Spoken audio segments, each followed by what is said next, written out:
This is Honey Badger Radio. Radio with Bite. We keep hearing that men are ahead of women in the world. Why is that? What is it they've got that we don't?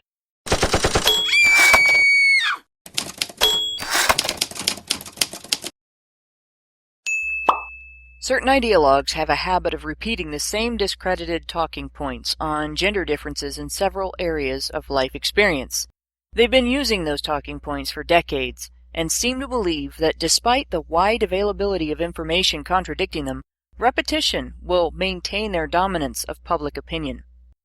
There's a common thread that runs through these talking points, which often gets buried under discussion of various details involved in their formation and their disgrace. It's the when you see it of gender issues, a red core within the red pill, similar to the recognition of gynocentrism and male disposability. Once aware of how it is threaded throughout the spectrum of gender issues, one realizes that it explains a hell of a lot. It's even related to Gamergate in its own way, because in the most basic of terms, it's about ethics. Gynocentrism is recognized, as described at gynocentrism.com, as a dominant or exclusive focus on women in theory or practice, or a pervasive cultural complex geared toward prioritizing women and their interests.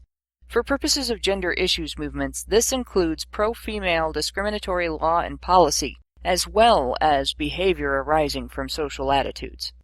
Male disposability is recognized as a tendency to subordinate men's welfare and interests to the interests of other entities within human society.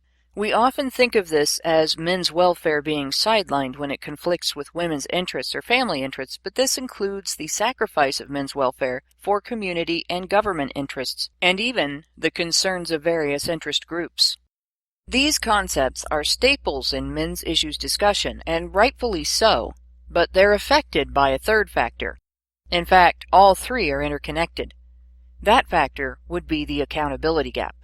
In academic terms, accountability as an aspect of hegemonic masculinity has throughout history been a determining factor in the advancements and achievements men have given our society.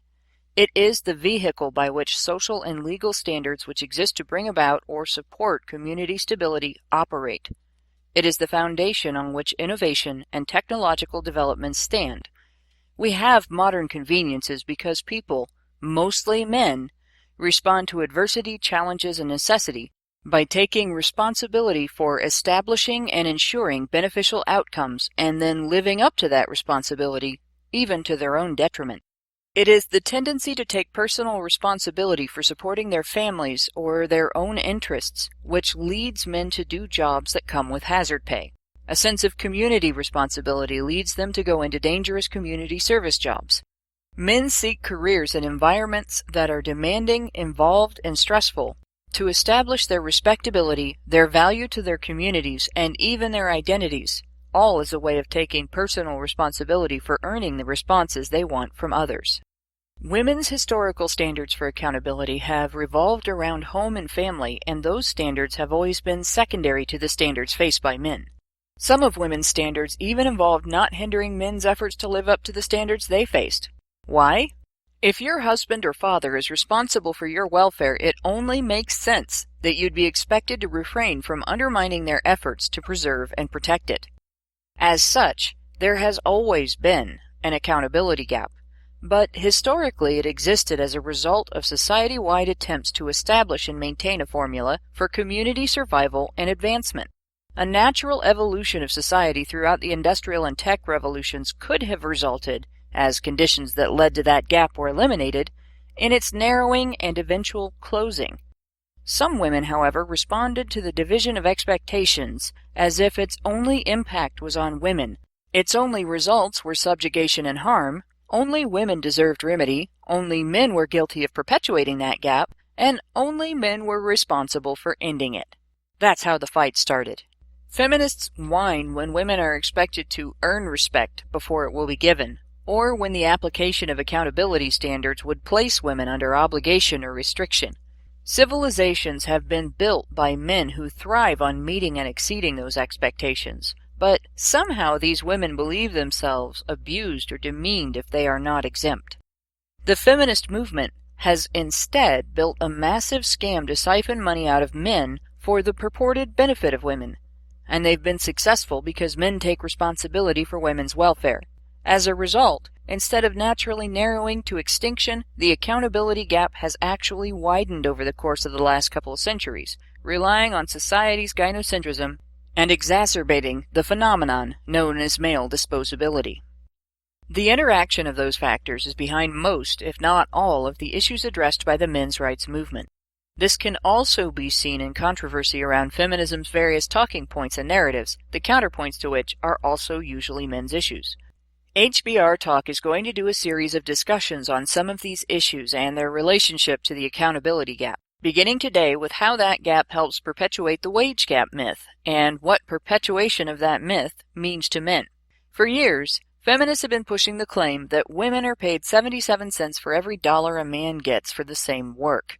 The talking point has been repeated everywhere, from academia to politics to popular entertainment, all without being backed by solid evidence.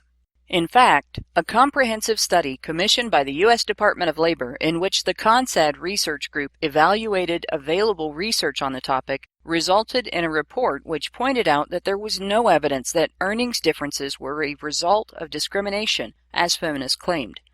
According to the conclusions stated in the report, although additional research in this area is clearly needed, this study leads to the unambiguous conclusion that the differences in the compensation of men and women are a result of a multitude of factors, and that the raw wage gap should not be used as a basis to justify corrective action. Indeed, there may be nothing to correct. The differences in raw wages may be almost entirely the result of the individual choices being made by both male and female workers.